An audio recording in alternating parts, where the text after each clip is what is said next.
우리는 지난 주일부터 예수님을 만난 사람들이라는 제목으로 우리 시리즈 설교를 듣고 있습니다. 예수님을 만난 사람들, 그들은 어떤 사람들이었을까요? 어떤 사람들이 예수님을 만났던 것일까요? 성경 안에 보면 예수님을 만났던 많은 사람들이 있습니다.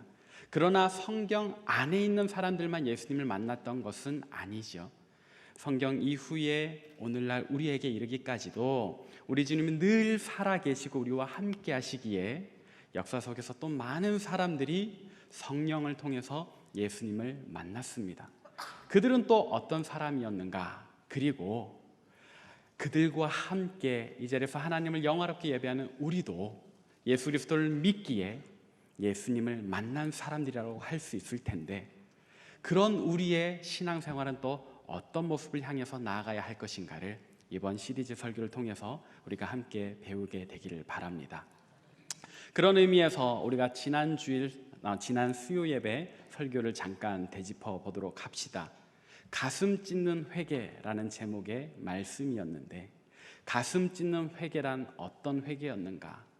이유도 모르고 어떻게 해야 할지, 하나님 도대체 내게 왜 이러시는지를 알 수 없는 고난이 찾아올 때 우리는 하나님을 원망하기보다는 참된 회개야말로 하나님을 온전하게 바라보게 하는 통로라는 것을 기억하고, 하나님께 원망하기보다는 하나님, 제가 정말 죄인입니다라며 스스로 참회하는, 겸손하는 그런 회개로 하나님 앞에 나아가자.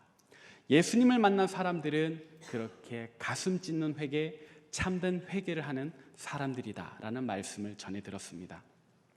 한 주간도 주님 앞에서 겸손하게 진실되게 사셨지요. 그렇게 해서 우리가 정말로 온전하신 하나님 앞에 서게 될 줄로 믿습니다. 이번 한 주간도 또 그 말씀을 기억하면서 참된 회개로 살아가는 저와 여러분 되시길 바랍니다. 그렇다면 우리는 오늘 또 누구의 이야기로 또 어떤 권면을 받게 될 것인가? 오늘 본 말씀은 사도 바울이 빌립보 교회 성도들에게 보냈던 편지의 한 부분입니다. 사도 바울은 복음 전파를 하러 다니면서 여러 곳을 다녔습니다. 그리고 많은 교회를 세우기도 했고 또 많은 성도들을 위로하고 권면하기도 했습니다. 특별히 편지라는 방법을 통해서 말입니다.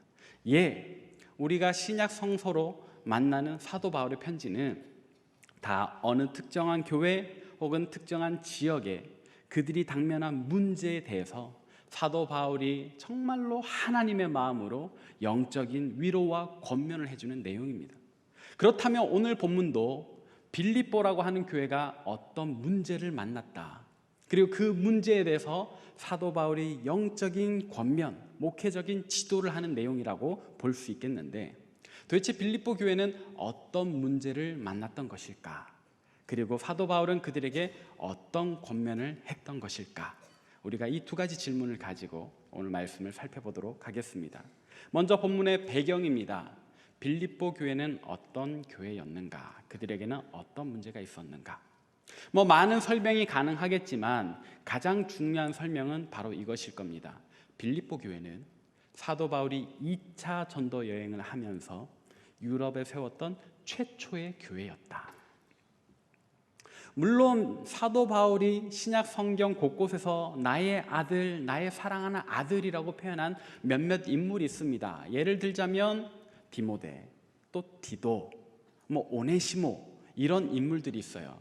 근데 이런 인물들은 목회자로서 사도 바울의 아들이었다면, 사도 바울이 세웠던 교회, 또 사도 바울이 어떤 기도해 주었던 성도들은 말 그대로 성도로서 사도 바울이 믿음 안에 낳은 자녀들인 겁니다.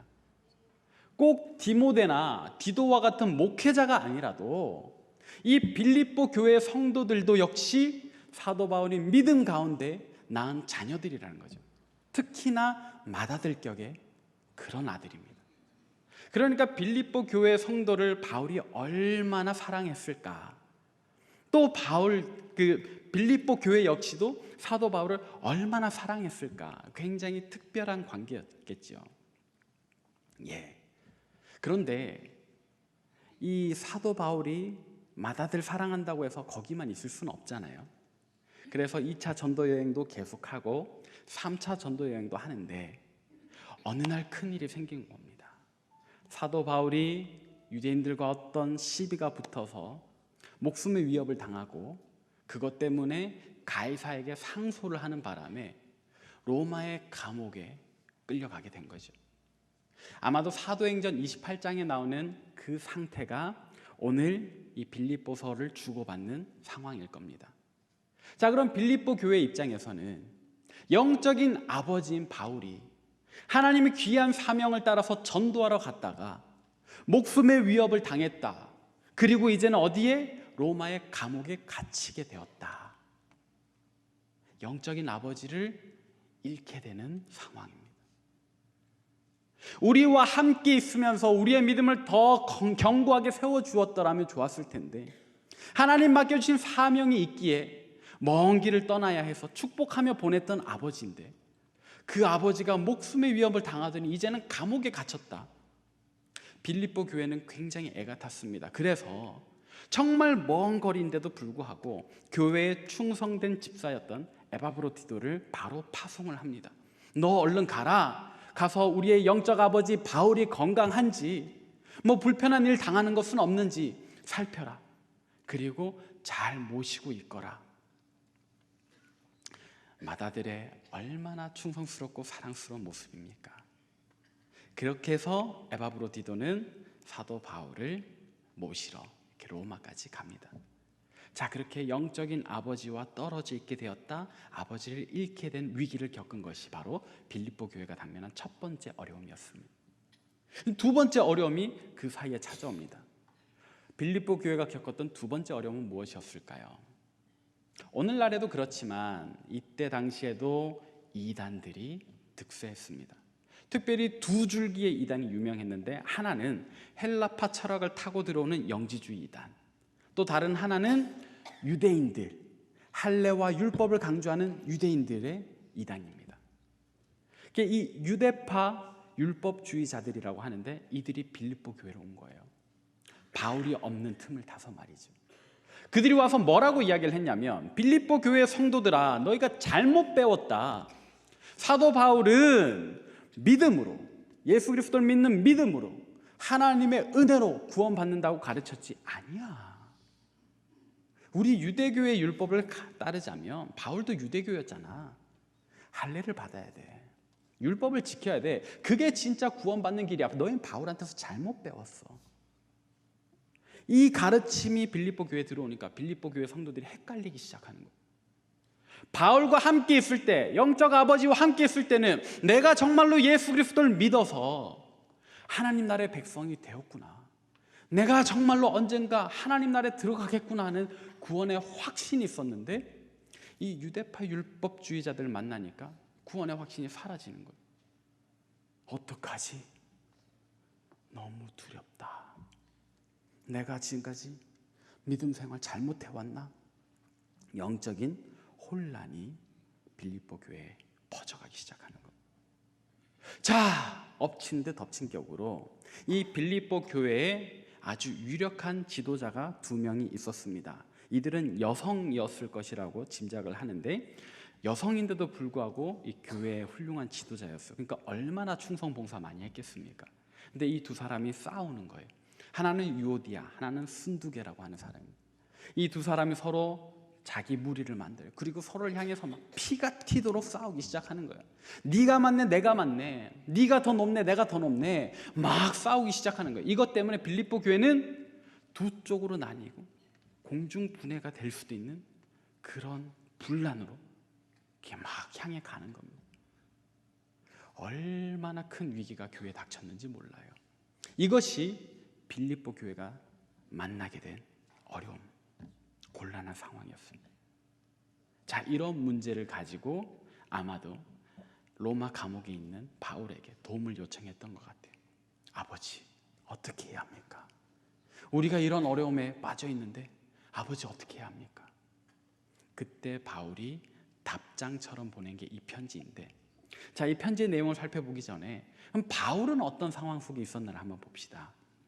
아까도 말씀드렸다시피 사도 바울은 사실 어떤 혐의도 없습니다. 그러나 유대인들 중에 이 바울을 시기하는 자들이 바울을 죽이려고 했어요. 이것 때문에 바울이 머리를 썼습니다. 로마의 가이사에게 재판해달라고 말이죠. 그랬더니 로마 군대가 출동해서 바울을 지켜줘요. 바울의 마음속엔 그런 마음도 있었어요. 내가 로마에 가서도 복음을 전하리라. 그저 얼마나 귀한 또 복음과 사명을 위한 그런 순수한 마음입니까? 근데 이것 때문에 바울은 목숨의 위협을 당하게 돼요. 왜?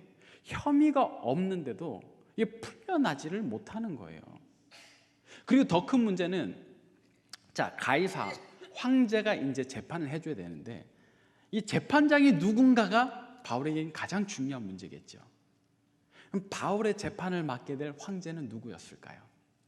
그 악명 높은 네로 황제입니다.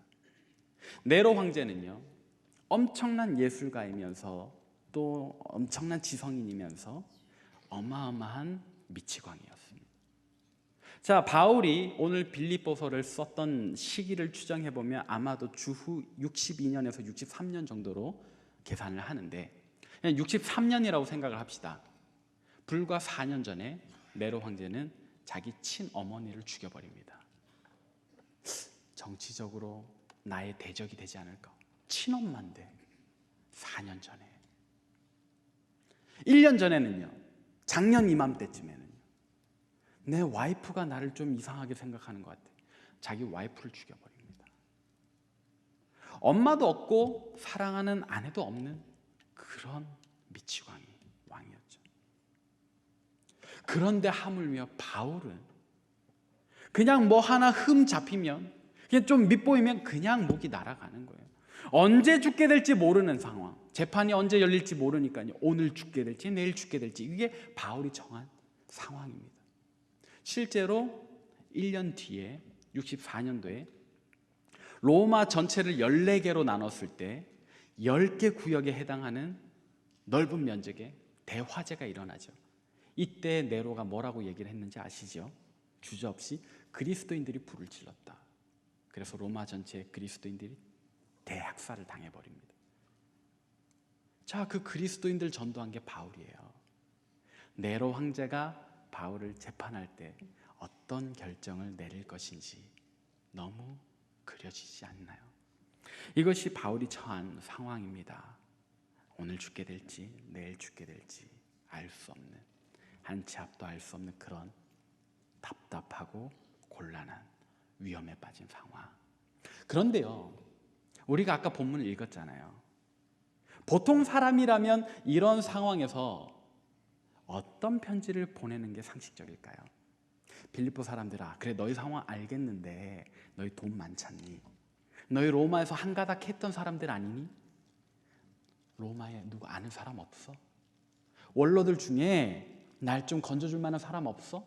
라고 물어보는 게 상식적이지 않을까요? 인간적이지 않을까요? 근데 바울에게는 그런 모습이 전혀 없죠. 두려워하는 모습, 겁내는 모습, 인간적인 도움을 요청하는 모습이 바울에게는 눈을 씻고 찾아봐도 없었다. 어떤 모습만 있느냐? 오히려 곤란하고 어려운 상황에 빠진 빌립보 교회 교인들을 위로하는 거예요. 힘내라고, 너희 괜찮다고, 이겨낼 수 있다고, 극복할 수 있다고 오히려 위로하는 바울의 모습을 우리가 발견하게 됩니다. 자, 그럼 이제 본문으로 들어가서 바울이 빌립보 성도들 어떻게 권면했는지를 봅시다. 오늘 본 말씀 12절 13절 함께 읽습니다. 시작. 그러므로 나의 사랑하는 자들아, 너희가 나 있을 때뿐 아니라 더욱 지금 나 없을 때에도 항상 복종하여 두렵고 떨림으로 너희 구원을 이루라. 너희 안에서 행하시는 이는 하나님이시니 자기의 기쁘신 뜻을 위하여 너희에게 소원을 두고 행하게 하시나니. 아멘. 사도 바울이 이야기를 합니다. 빌립보 성도들아, 흔들리지 마라, 요동치지 마라. 지금 너희 그렇게 흔들려 할 필요 없어. 내가 너희와 함께 있을 때 얘기하지 않았니? 나 없어도 괜찮아. 왜요? 너희 안에 행하시는 하나님이 계시니까. 나는 비록 지금 멀리 떨어져 있지만, 나도 역시 목숨의 위협을 당하는 감옥에 갇혀 있지만, 나보다도 더 능하신 하나님께서 너희 안에 계시는데 너희 왜 무서워해? 떨려할 필요 없다니까. 계속해서 구원의 여정을 힘차게 걸어가라. 나 없어도 너희 안에 계시는 하나님을 의지해서 말이야. 하나님이 너희 안에서 행하신단다라고 이야기를 해요. 자, 여기에서 행한다라고 말하는 이 헬라어는 이 에너제오라고 하는 단어입니다. 에너제오, 어디서 많이 들어본 거 같지 않으세요? 에너지. 네, 우리 배터리 중에서도 넣으면은 100만 21, 100만 22 하는 이렇게 에너지를 뿜어내는, 네, 그 단어예요. 하나님께서 우리 안에 있으면 어떻게 된다? 너희 안에 내가 함께 있는 것보다 더한 에너지가 너희 안에서 막 펼쳐져 뿜어져 나올 거다, 이 얘기를 하는 거예요. 어떤 어려움이 있어도 쳐내고 이겨내고 그렇게 힘있게 나아갈 수 있는 원동력이 너희 안에 계신 하나님. 아멘. 자, 그 하나님을 의지해서 일어나라라고 이야기를 하는 거예요. 저는 이런 비유를 하고 싶어요. 자동차가 있어요. 안에 기름이 가득 채워져 있어요. 그리고 시동을 걸면 부르릉 하면서 어디든지 갈 수 있지 않습니까? 빌립보 교인들에게 사도 바울이 그걸 깨우쳐 준 거예요. 너희 안에 많은 어려움들이 있는 것 같아도 이미 너희 안에 성령의 기름이 충만하고 하나님께서 너희 안에 계시기 때문에 성령의 시동이 딱 걸리면 너희는 이 모든 어려움을 뚫고 어디든 갈 수 있다. 자, 그런 이야기를 사도 바울이 이야기를 합니다. 근데 의문이 들 수 있어요. 하나님 진짜 우리 안에 계셔? 하나님 우리에게 그런 힘을 진짜로 주신다고? 왜? 바울이 또 이야기를 하잖아요. 하나님 너희를 위해서 태초부터 세우신 놀라운 뜻이 있다. 놀라운 계획이 있다. 나를 위해서 오늘 나를 여기까지 오게 하신 것처럼 너희를 위해서도 어떤 하나님께서 기뻐하시는 뜻이 너희를 향해 있고 너희는 그 뜻을 이루어야 될 사람이기 때문에 너희는 하나님의 소원이기도 하다. 엄청난 위로를 사도 바울이 던져주죠. 여기까지만 해도 빌립보 교회 성도들은 힘을 낼 만합니다. 근데 바울은 대단한 사람이에요. 빌립보 교회 성도들을 세우는데 바바박 세웁니다. 어떻게 해요? 이어지는 말씀으로. 네, 14절에 보니까 이렇게 바울이 이야기를 합니다. 모든 일을 원망과 시비가 없이 하라. 또 15절부터 18절까지 우리 함께 읽어봅시다. 시작. 이는 너희가 흠이 없고 순전하여 어그러지고 거스르는 세대 가운데서 하나님의 흠없는 자녀로 세상에서 그들 가운데 빛들로 나타내며 생명의 말씀을 밝혀 나의 다름질이 헛되지 아니하고 수고도 헛되지 아니하므로 그리스도의 날에 내가 자랑할 것이 있게 하려 함이라. 만일 너희의 믿음의 재물과 섬김 위에 내가 나를 전제로 드릴지라도 나는 기뻐하고 너희 무리와 함께 기뻐하리니 이와 같이 너희도 기뻐하고 나와 함께 기뻐하라. 아멘. 바울의 말은 이런 거예요. 사랑하는 빌립보 교인들아, 서로 간에 미워하지 말고 왜 바울을 나를 이렇게 감옥에 보냈나 하면서 하나님 원망하지도 말고 다툼이 일어난 거 이제는 그냥 시비 따지지 말고 잘잘못 따지지 말고 화해해라. 그리고 믿음의 여정, 구원을 향한 여정을 계속해 나가라. 왜요? 그래야 하나님이 기뻐하시는 뜻, 이 어그러지고 거스르는 세대 가운데 빛들로 나타나는 게 너희의 사명인데 그 사명을 이룰 수 있단다. 자, 그 사명을 너희가 이루기만 한다면 나 오늘 여기서 죽어도 좋아. 내가 너희의 그 섬김의 재물 위에 나를 전제로 부어드릴지라도, 이게 그 죽음을 암시하는 이야기예요. 바울은요 그냥 마냥 나 여기에서 복음 전할 거야, 나는 이 감옥에서 자유롭게 될 거야, 뭐 그렇게 믿지 않았어요. 바울도 내가 어쩌면 네로 앞에서 죽게 될 수도 있다라는 걸 알고 있는 상황이에요. 죽음을 가까이 두고 있다고 생각하면서도 빌립보 교회를 생각하면 너희가 지금 닥치는 이 어려움을 하나님 주시는 힘으로 뚫고 이겨내고 정말로 이 어그러지고 거스르는 세대 가운데서 빛들로 나타나는 것만 생각하면 나는 너무 기쁘다.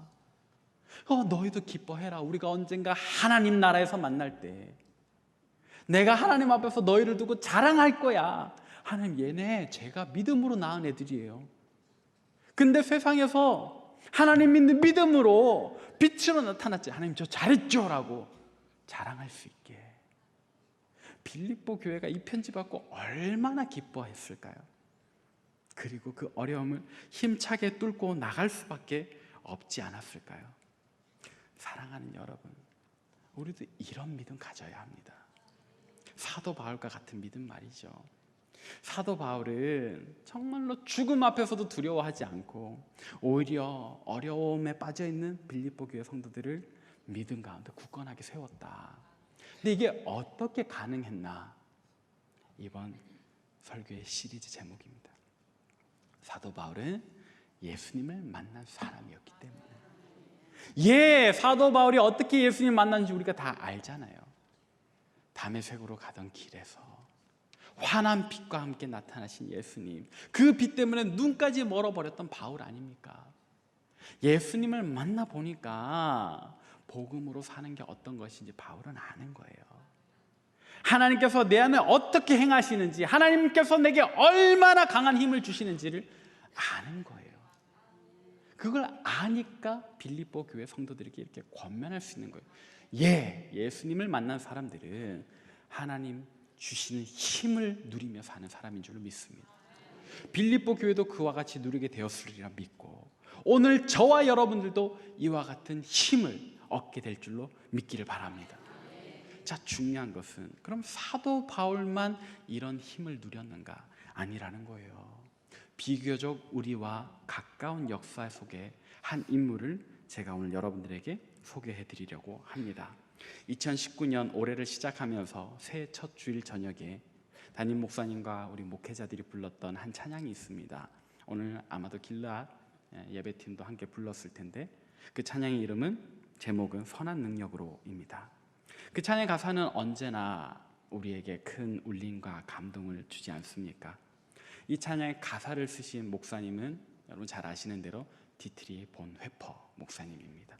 이분에 대해서 이미 아시는 분이라도 이 시간 다시 한 번 더 되짚어 보면서 이 찬양의 감동을 한번 누려보십시다. 디트리 본 회퍼 목사님은 독일 루터 교회 목회자이자 신학자였으면서도 당시에 독재 또 세계 정복의 야욕을 가졌던 나치 정권에 대항했던 레지스탕스였습니다. 근데 어떻게 대항을 했는가? 이제 라디오 방송을 하는 거예요. 오늘날 유튜브를 하는 것처럼 당시의 독일 교회도 세상에 그리스도가 아니라 히틀러를 우리가 지지해야 된다. 왜? 하나님께서 오늘 우리 시대에 히틀러를 보내서 우리 독일을 구원하려고 하시니까 라고 얘기를 하는 거예요. 이 독일, 과거에 한때 신성 로마 제국이라고까지 불렸던 그 독일이, 하나님의 제국이라고 불렸던 독일이 히틀러를 구주로, 하나님의 사자로 따르기 시작한 거예요.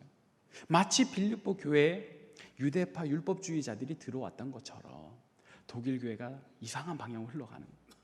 그러니까 이 보네폰 목사님이 라디오 방송하는 거예요. 히틀러는 그리스도가 아니다. 우리는 정말 누구를 따라야 하는가?